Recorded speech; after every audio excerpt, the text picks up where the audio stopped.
welcome to Octagonta Squad. Hey hey hey para jutawan.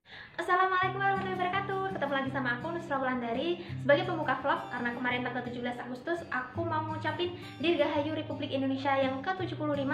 Semoga menjadi negara yang tambah maju ke depannya dalam segala bidang. Nah, karena kemarin tanggal 17-an dan kita masih masa Covid, jadi tidak ada perlombaan yang dapat diselenggarakan ya. Banyak perlombaan yang biasanya diselenggarakan di acara 17 Agustus atau 17-an. Salah satunya yaitu lomba balap kelereng. Nah, di vlog hari ini aku bakalan bahas tentang lomba balap kelereng. Yuk, tonton videonya sampai habis ya.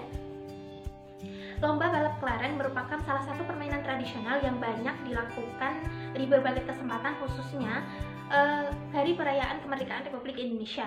Nah, tahukah kamu bahwa walaupun budaya lomba kelereng terkenal di seluruh Indonesia, namun nyatanya kelereng bukanlah suatu produk atau budaya asli Indonesia.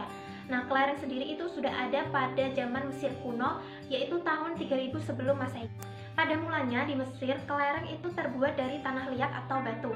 Nah, kemudian kelereng itu merambah ke Eropa dan Amerika. Barulah pada abad ke-16 sampai abad ke-19, kelereng booming atau terkenal di negara Asia, termasuk Indonesia.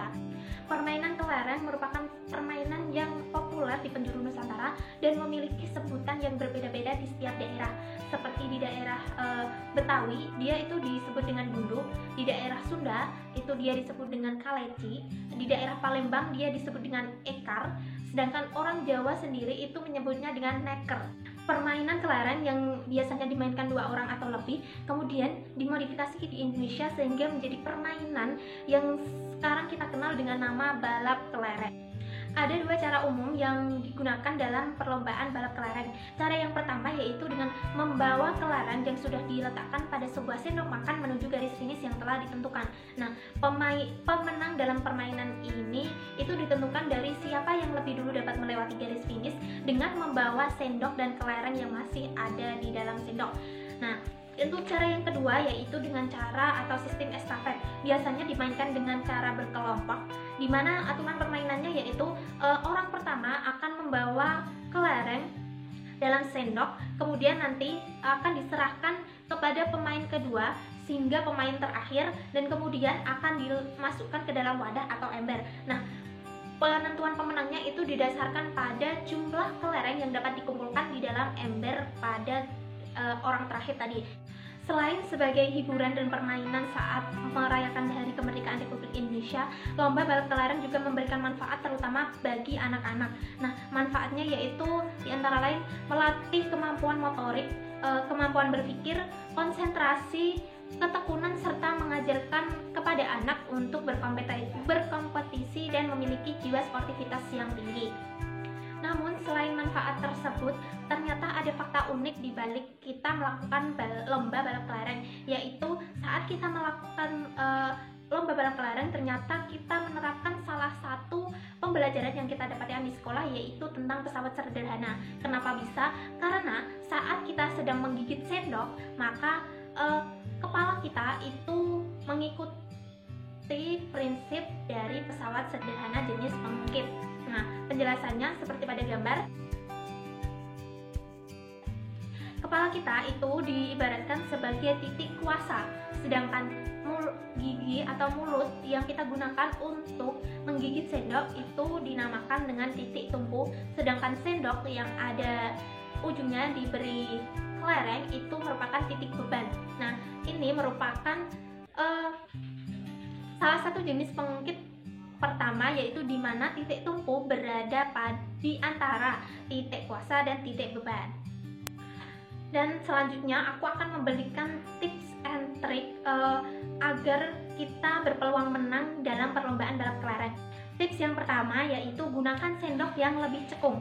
Contohnya adalah seperti yang sendok sebelah kiri. Sendok sebelah kiri lebih cekung daripada sendok yang sebelah kanan. Kita buktikan. Kalau kita menggunakan sendok yang tidak cekung, maka kemungkinan jatuhnya lebih besar saat kita bergerak nanti. Tapi kalau kita menggunakan sendok yang lebih cekung, maka saat kita gerak, maka kemungkinan jatuhnya itu lebih kecil. karena kemungkinan jatuhnya lebih kecil saat kita menggunakan sendok cekung, maka kemungkinan besar saat kita melewati garis finish pun kita masih membawa sendok yang berisi dengan kelereng. Jadi kita bisa berpeluang untuk menang. Yang kedua yaitu gigit sendoknya jangan pada ujungnya. Gigitlah sendoknya agak ke tengah. Contohnya, kalau kalian menggigit sendoknya pada ujungnya seperti ini, maka kekuatan sendok tersebut lemah karena kalian hanya menggigit ujungnya. Tipsnya, gigitlah sedikit ke tengah seperti ini, sedikit masuk.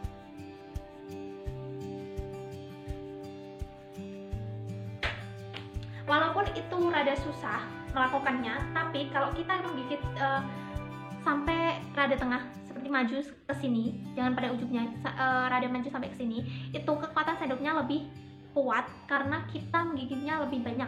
Karena lebih kuat, maka kemungkinan untuk menjaga keseimbangan juga lebih baik dan juga kita berpeluang untuk menang sampai ke garis finish. Kenapa? Karena sendok yang kuat, jadi kita kan keseimbangannya bagus, jadi tidak terlalu goyang sehingga kelerengnya tidak jatuh ke bawah.